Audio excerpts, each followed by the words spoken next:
सासू माँ, सेवा के लिए अपनी बेटी को बुला लीजिए। निधि, तू सब काम छोड़ और जैसे है वैसे ही निकल जा। तुझे आज ही सोनी के घर जाना है। वो बाथरूम में गिर गई है और उसे डॉक्टर ने बेड रेस्ट बताया है। तू चली जाएगी तो उसका ध्यान रख लेगी। वो छोटे बच्चों के साथ कैसे मैनेज करेगी? सुधा जी ने आदेश देते हुए कहा। लेकिन मम्मी जी, सोनी दीदी तो अकेली नहीं हैं। उनके घर में उनकी सास हैं, जेठानी हैं। फिर मैं जाकर क्या करूँगी? इधर अक्षय का ऑफिस है और बच्चों का भी स्कूल है। पूरा घर कौन संभालेगा? बस तुझे तो हर बात में ज़बान चलाना आता है। तू मेरी बात वैसे भी कहाँ मानती है? मेरी बेटी वहाँ परेशान हो रही होगी। अरे, घर में चाहे सास हो या जेठानी, पर मायके वालों के भी तो कुछ फ़र्ज़ होते हैं। तू जाएगी, थोड़ा काम करवा कर आ जाएगी तो अच्छा रहेगा। हमारी नाक ऊंची हो जाएगी। फिर मैं यही तो कह रही हूँ कि तू सुबह जाना और शाम तक आ जाना। वहाँ रोज़ थोड़ा बहुत उसके हिस्से का काम कर आना। अब तू वहाँ एक ही शहर में रहती है तो थोड़ा संभाल दे। कुछ दिनों के बाद मैं आ जाऊँगी। तुझे तो पता है मेरी सहेली के बेटे की शादी है। मैं न जाऊँगी तो वो बुरा मान जाएगी। निधि के पास कोई जवाब नहीं था। उसने अक्षय का टिफ़िन बनाया और बच्चों को स्कूल छोड़ा। घर जैसा था वैसा ही रहने दिया। ताला लगाकर स्कूटी से अपनी ननद के घर चली गई। घर भी 7 किलोमीटर दूर था।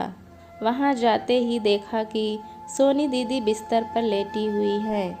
घर की मेड काम कर रही है। उसके जाते ही सोनी दीदी ने पानी भी नहीं पूछा, बल्कि ये ऑर्डर दे दिया कि भाभी 1 गिलास पानी ले आओ और चाय बना दो। अपनी बहू की भाभी को आता देखकर सास और जेठानी ने भी काम छोड़ दिया।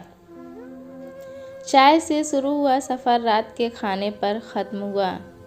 निधि ने सबको खाना खिलाया और अपने घर आ गई। रात हो गई। बच्चों को उसकी सहेली ने रख लिया था, पर पता नहीं बच्चे दिन भर कैसे रहे होंगे। ननद के ससुराल सारा काम निपटा कर आई, पर किसी ने ये नहीं कहा कि बच्चों और अक्षय के लिए खाना ले जाओ। वहाँ जाकर खाना बनाने में देर हो जाएगी। निधि ने भी आते ही खिचड़ी चढ़ा दी। अब तो रोज़ सुबह होते ही सासू माँ फ़ोन कर देती और निधि को सोनी दीदी के घर जाना ही पड़ता। सोनी दीदी भी बिस्तर पर लेटे लेटे रोज़ ससुराल वालों के लिए नए पकवान बनाने को कहती। 5 दिन तो निधि चली गई, पर शनिवार को निधि ने जाने से मना कर दिया, क्योंकि बच्चों और अक्षय की छुट्टी रहती है।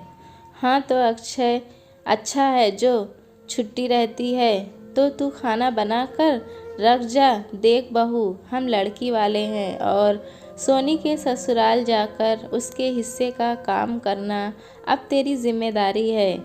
मैं सहेली के बेटे की शादी होते ही आती हूँ। अक्षय, मैं थक गई हूँ। उस दिन निधि बिफर गई। भला ये कौन सा तरीका है? मेरा भी घर है, बच्चे हैं। यहाँ का भी काम करूँ और वहाँ का भी काम करूँ। कभी जाकर हाल चाल पूछ लिया, वो अलग बात है, पर रोज़ जाना मुझे अच्छा नहीं लगता है। मैं बच्चों और घर का ध्यान नहीं रख पा रही हूँ। सोनी दीदी के घर में सास और जेठानी भी हैं। घर के काम के लिए नौकरानी भी है। फिर भी मेरा जाना ज़रूरी है क्या? अक्षय क्या बोलता? शुरू से सुधा जी के आगे उसकी बोलने की हिम्मत नहीं हुई। तुम 2 दिन और संभाल लो, फिर सोमवार को तो मम्मी आ ही रही हैं। निधि चुप हो गई और मन मार के वो 2 दिन और चली गई। सोमवार को सुबह ही सुधा जी आ गईं और सीधे अपनी बेटी के ससुराल चली गईं। वहीं से 1 घंटे बाद फ़ोन आ गया कि निधि, बच्चों का कमरा थोड़ा मैनेज कर लेना, मैं सोनी को वहीं लेकर आ रही हूँ। ये सुनते ही निधि चौंक गई। आखिर वो सोनी दीदी को यहाँ क्यों ला रही हैं? उसके बच्चों की परीक्षाएं पास आ रही हैं। उसने अक्षय को फ़ोन किया पर तब तक सुधा जी सोनी को लेकर निकल चुकी थीं। घर लाकर वो अपनी बेटी की देखभाल में लग गईं। अरे मैं वहाँ रुकती तो अच्छा लगता क्या? बेटी का घर है, मैंने सोचा यहीं ले आऊँ, इसकी देखभाल अच्छे से हो जाएगी। इसकी सास और जेठानी को भी आराम मिल जाएगा। निधि, कल से सोनी के बच्चे भी स्कूल यहीं से जाएंगे। उनका टिफ़िन बनाना और उन्हें स्कूल लेने छोड़ने की जिम्मेदारी तेरी है। सुधा जी ने बिना कुछ कहे फरमान सुना दिया। निधि समझ गई, मम्मी जी वहाँ रुकती तो काम करना पड़ता, इधर मैं मुफ्त की नौकरानी मिली हुई हूँ जो सब काम कर देगी। अब निधि पर दोहरी जिम्मेदारी आ गई थी। सबका खाना बनाती, बच्चों का टिफ़िन, दूध, नाश्ता, स्कूल लेने छोड़ने जाना और भी काफ़ी काम रहते थे। सुधा जी और सोनी दिन भर बातें करती रहती थीं और रोज़ खाने की नई फरमाइशें करती थीं।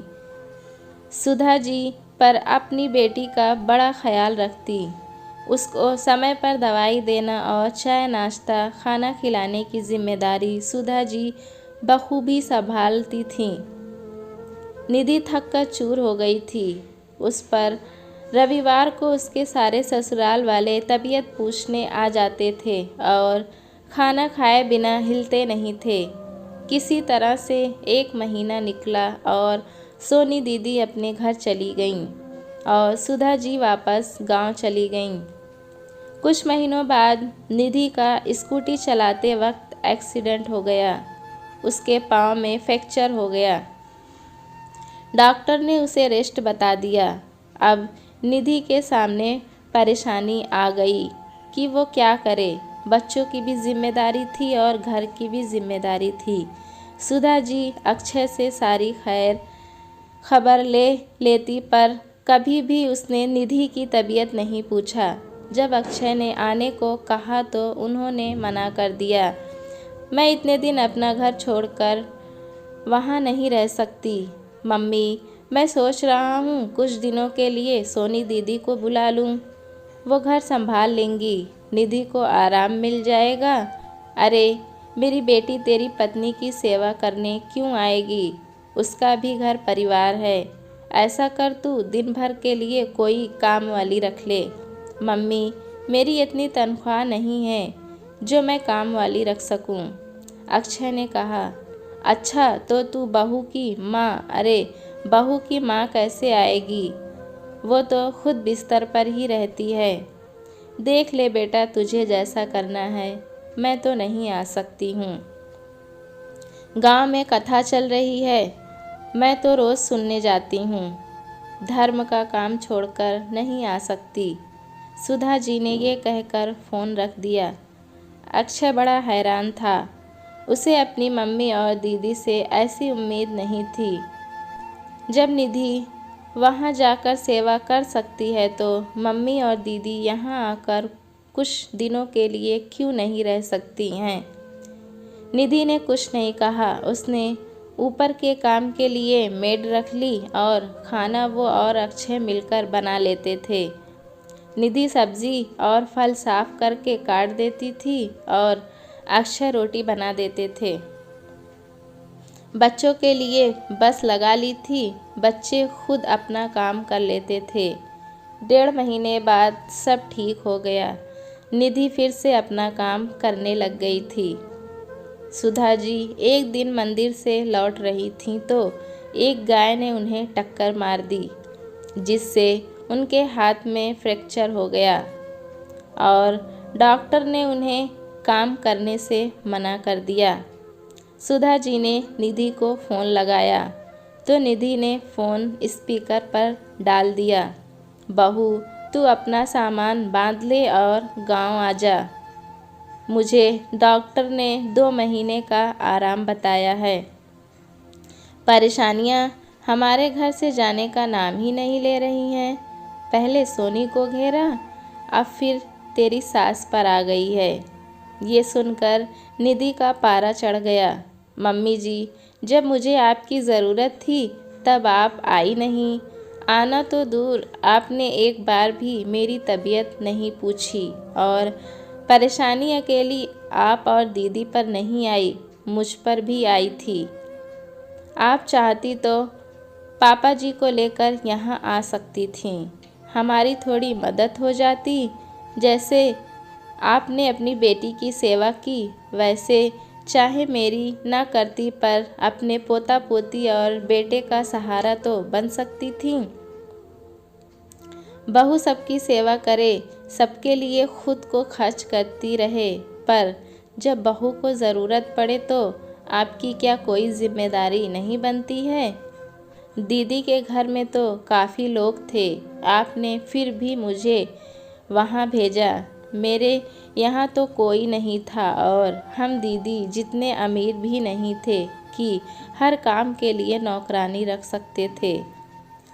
आपका दिल आपकी बेटी पर है और आपकी जिम्मेदारी भी अपनी बेटी के प्रति है, तो सासू माँ, आप सेवा के लिए भी अपनी बेटी को ही बुला लीजिए।